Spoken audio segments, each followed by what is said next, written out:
Hello everyone. Today we will discuss verification methods. So in this class we will go for what are the various verification methods are there, and we will discuss some of the methods like peer review, walkthrough, inspection and source code review. So if you look at what verification is, so verification is the process of manually examining or reviewing a document. So the documents that are generated during the development of the software that are manually examined or reviewed by some review committee or by some review members. The document may be the software requirement specification, or it may be the software design document, or it may be the program itself, or any document that are prepared during any phases of software development. So verification is static type of software testing. It means here we are not going to execute the code. So only we are going to see the documents that are generated during the development of the software. So first we will see the peer review method. So it is evaluation of documents carried out by person or persons other than the developers or the writers of the document with the purpose of finding any kind of faults or any kind of errors in that document. So we give the documents or the programs to someone else and ask to review the documents or programs. We expect views about the quality of the documents and also expect to find faults. The activities involved may be the SRS document verification, the software design document, that is SDD verification, and the program verification. The reviewer may prepare a report of observations and findings or may inform verbally during discussions. Next we'll see the walkthroughs. Walkthroughs are more formal and systematic than the peer review method. So in a walkthrough, the author of the document presents the document to a small group of 2 to 7 persons. The document is or are distributed to all participants.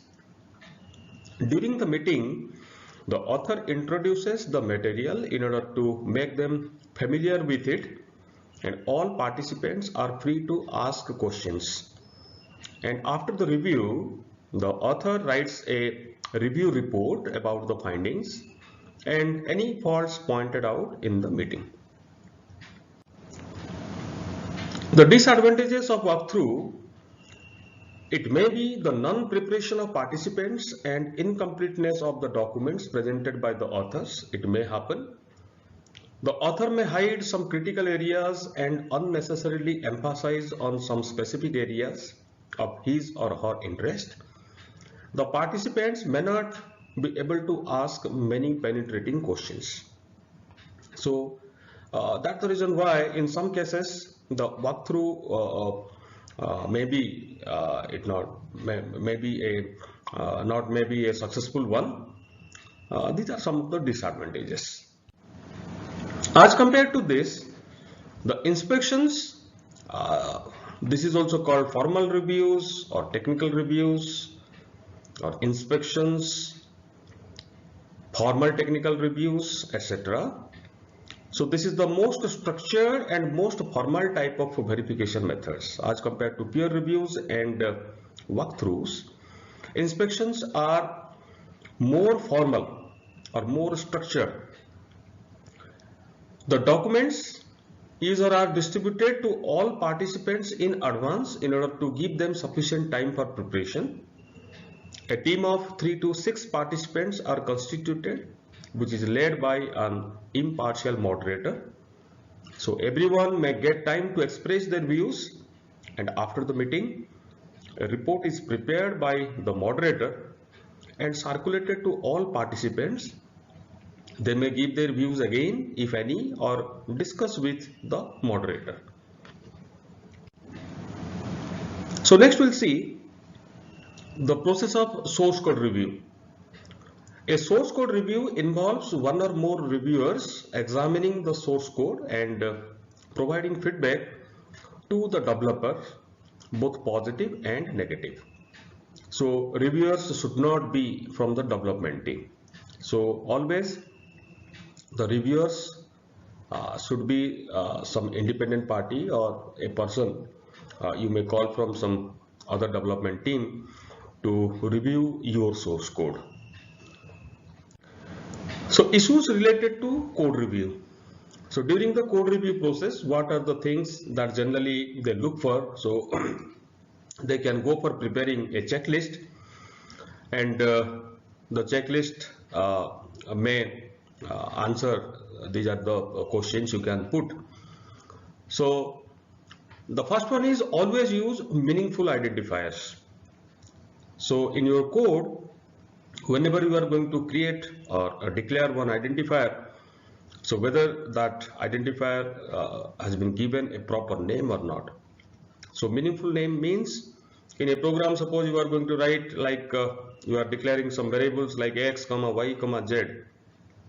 Instead of that, you can go for writing, suppose it is a program for addition of two numbers. So you are going to input two numbers. So I can give the name, the variable name such as number 1, number 2, and finally the variable where you are going to store the result. So you can name the variable as result. So instead of x, y, z, if you are going to use number 1, number 2 and result, so these variables are having some meaningful name as compared to x, y, z. So always avoid confusing words in names. So do not abbreviate number to NO, because the NO, it may be somewhere going to confuse whether it is a Boolean value or the name of a variable, right? So when you are going to use a variable such as number, either you can use number or you can say NUM, that also be a better choice. Declare local variables and avoid global variables to the extent possible. So thus minimize the scope of the variables. Do not overload variables with multiple meanings. Do not unnecessarily declare variables.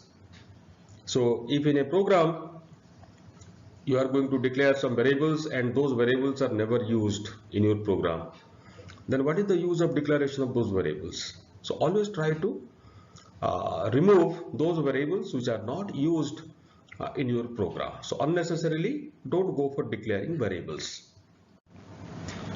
Use comments to increase the readability of the source code. So whether in your program proper commenting is there or not, so that is being reviewed through the source code review process. So generally comments should describe what the source code does and not how the source code works. So when the source code has been written, what this source code is going to do, who has written this code, on which date the code has been written, or if the code has been changed or modified, then on which day the modification has been done. So these are the things you have to put in your code. So during the source code review activity, so these things are going to be checked or reviewed. So always update comments while changing the source code. Use spaces and not tabs. Always remove unused lines of the source code. So there should not be any blank line. File names should only contain A to Z, either in capital or in small a to z, 0 to 9 and underscore. So don't use other special characters while naming a file.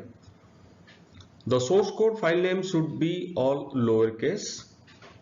All loops, branches and logic constructs should be complete, correct and properly nested. and also avoid deep nesting. The reasons for declaring static variables should be given. Always ensure that loops iterate the correct number of times. When memory is not required, it is essential to make it free. So once you are going to create one object and that object is no more in use, then destroy it. So whether you have done this or not in your code, unnecessarily the object is still alive, but there is no use of that object. So it consumes memory. So this is being checked during the source code activity. Release all allocated memory and resources after the uses. Stack space should be available for running a recursive function. Generally, it is better to write iterative functions. So if there is no requirement or specific requirement of a stack in a program, then always try to use iterative functions. So don't you go for using recursive functions, right? So with this we are stopping today. Thank you.